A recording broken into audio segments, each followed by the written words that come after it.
Hello जी, कैसे हो आप लोग? आशा करती हूँ आप सब बहुत बहुत अच्छे होंगे। तो आज बात करेंगे फिर से ज्योति जोशी व्लॉग के बारे में। ज्योति के बारे में देखिए, ज्योति ने अपनी बेटी का बर्थडे मनाया और मैं उसको बर्थडे की बहुत बहुत शुभकामनाएं देना चाहती हूँ। हैप्पी बर्थडे बेटा। भगवान करे ज़िंदगी में तुम हमेशा खुश रहो।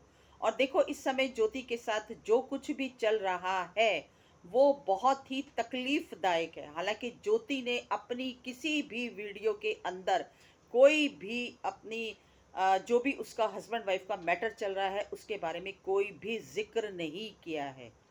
और हालांकि बर्थडे वाले दिन वो उसकी आंखों में आंसू देखे तो बड़ा ही दुख हुआ।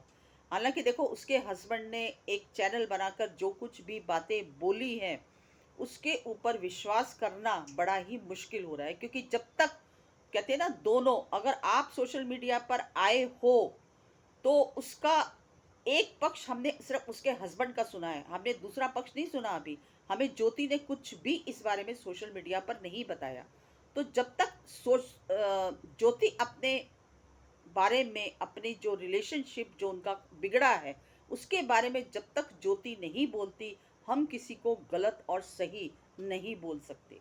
लेकिन हाँ, दुख हुआ बहुत ज़्यादा कि एक अच्छी अच्छी खासी लड़की अपने व्लॉग बनाती थी। और मैं तो उसको देखो, उसके व्लॉग भी देखती हूँ और उसका जो मकबैंग का जो वीडियोस है वो भी देखती हूँ।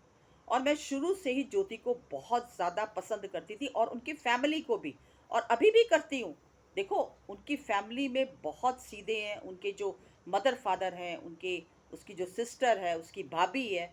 हमने सोशल मीडिया पर जो देखा उसके हिसाब से हमें वो फैमिली बहुत अच्छी लगी।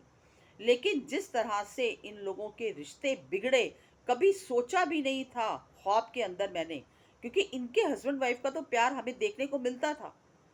हमने व्लॉग देखते थे इनके, तो हमें अच्छा लगता था देखकर। ये लोग बाहर भी जाते थे घूमने के लिए, आउट ऑफ स्टेशन जाते थे, वहाँ के भी इनकी वीडियोस कितनी अच्छी लगती थी। लेकिन सडनली ऐसा पता नहीं क्या हो गया कि ज्योति आज अपने घर में जाकर बैठ गई और अपनी बच्ची को भी उसके हस्बैंड से, यानी कि उसके पिता से दूर रखा हुआ है।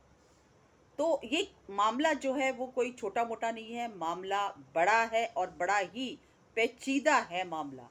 क्योंकि यहाँ पर देखो, हस्बैंड वाइफ पे बहुत सारी बातें होती हैं, हस्बैंड वाइफ में झगड़े हर हस्बैंड वाइफ के अंदर होते हैं, ठीक है। और लेकिन ये जो एक रिश्ता होता है ना, ये बड़ा ही मजबूत रिश्ता होता है पति पत्नी का।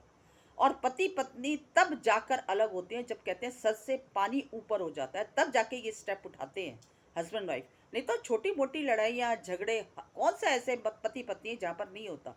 लेकिन फिर आपस में दोनों बात भूल जाते हैं, लेट गो करते हैं और ज़िंदगी आगे चलती रहती है।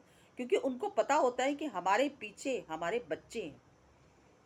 एक माँ और पिता दोनों का ही बच्चों के प्रति फर्ज होता है, और बच्चों को अपने माँ और बाप दोनों ही चाहिए होते हैं।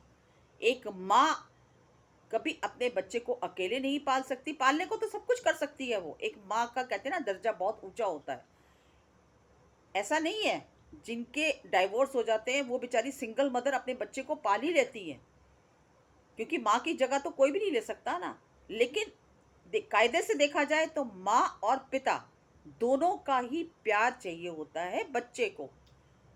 बच्चा पिता के बिना भी नहीं रह सकता, क्योंकि उसे एक कहते हैं ना, एक पिता का साया वो भी बहुत ज़रूरी होता है एक बच्चे के लिए, जितनी माँ ज़रूरी होती है। तो ये चीज़ें देखकर बहुत ज़्यादा मन दुखी हो रहा है, और मैं कभी सपने में भी नहीं सोच सकती थी कि ज्योति जैसी लड़की के साथ ये सब कुछ होगा। और अब देखो, अगर तो वो उसके हस्बैंड सोशल मीडिया पर ना आते तो ये बातें छुपी रहती, ठीक है, ये बातें ऑफ कैमरा, और ये बहुत अच्छी बात होती। लाना भी नहीं चाहिए सोशल मीडिया पर। देखो, आपकी जो घर की चीज़ें हैं अगर आप सोशल मीडिया पर ले आते हो ना, तो फिर तो ये सोचो कि पूरे जग में आपकी बातें सामने आ गई, ठीक है। फिर तो कुछ लोग हैं जो आपको सही भी बोलेंगे, कुछ लोग ऐसे भी हैं जो आपको गलत भी बोलेंगे। लेकिन ज्योति ने बड़ी समझदारी दिखाई कि ज्योति और उसकी फैमिली ने कोई भी बात सोशल मीडिया पर नहीं बोली, लेकिन उनके हस्बैंड ने आकर सोशल मीडिया पर अपनी बातें रखी, ठीक है। तो इसका मतलब ये हुआ कि कहीं ना कहीं, अब जैसे हम लोगों को देखो, हम रिएक्शन चैनल वाले हैं, अब यहाँ पर जो भी कोई कंट्रोवर्सी होती है, हम लोग उसके ऊपर रिएक्शन देते हैं। लेकिन यहाँ पर मेरा मतलब ये मैं एज़ ए रिएक्शन नहीं बल्कि एज़ ए एक कहते हैं ना एक चाहती हूँ कि इनका घर ना टूटे। क्योंकि दुःख होता है, कभी भी किसी का घर टूटता है तो ये चीज़ें देखकर हमें दुःख होता है।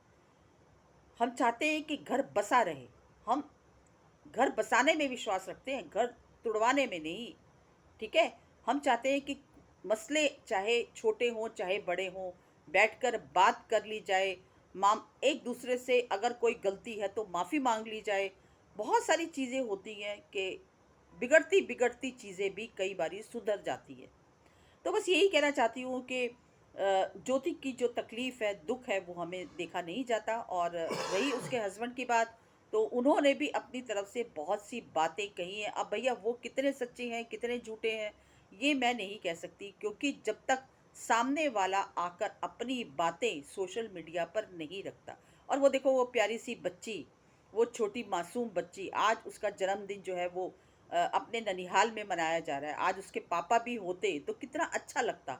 एक बच्ची को भी अंदर ही अंदर, वो अभी बहुत छोटी है, उसको नहीं पता अभी क्या चीज़ें चल रही हैं, क्या चीज़ें नहीं चल रही। हाँ, वो इतना ज़रूर पूछ सकती है अपनी माँ से कि मम्मी पापा कहाँ हैं? पापा कहाँ हैं? तो माँ भी क्या जवाब देगी उस बच्ची को? तो ये चीज़ें देखकर ना बहुत दुःख हो रहा है। और बस इतना ही कहना चाहती हूँ कि मैं ज्योति से कि बेटा तुम खुश रहो अपनी लाइफ के अंदर, और कोशिश करो कि चीज़ें सुधरें, चीज़ें बिगड़े नहीं। क्योंकि कहीं न कहीं पति-पत्नी की जो भी मसले होते हैं, जो भी लड़ाई-झगड़े होते हैं, उसका असर बच्चों पर पड़ता है और कहीं न कहीं बच्चे आगे जाकर सफ़र करते हैं इन चीज़ों को। ठीक है? तो बस इतना ही कहना चाहती हूँ कि बैठो, बात करो, जो भी बड़ी से बड़ी गलतियाँ होती हैं ना, तब भी इंसान को माफ़ कर देना चाहिए। किसकी खातिर? अपने बच्चों की खातिर, कि नहीं कोई बात नहीं, बच्चे हैं हमारे, गलतियाँ होती हैं, हर इंसान से होती है, चाहे वो लड़की हो, चाहे लड़का हो। गलतियों और अगर इंसान एक सुधरना चाहता है, अगर उसने कोई गलती की है लेकिन उसके बावजूद भी वो सुधरना चाहता है, तो उसको सुधरने का एक मौका ज़रूर देना चाहिए। तो बस इतना ही कहना चाहूँगी, छोटी-सी मेरी वीडियो थी। अगर पसंद आई हो तो लाइक, शेयर, सब्सक्राइब कीजिए। मिलती हूँ अगली वीडियो में एक नए टॉपिक के साथ। तब तक के लिए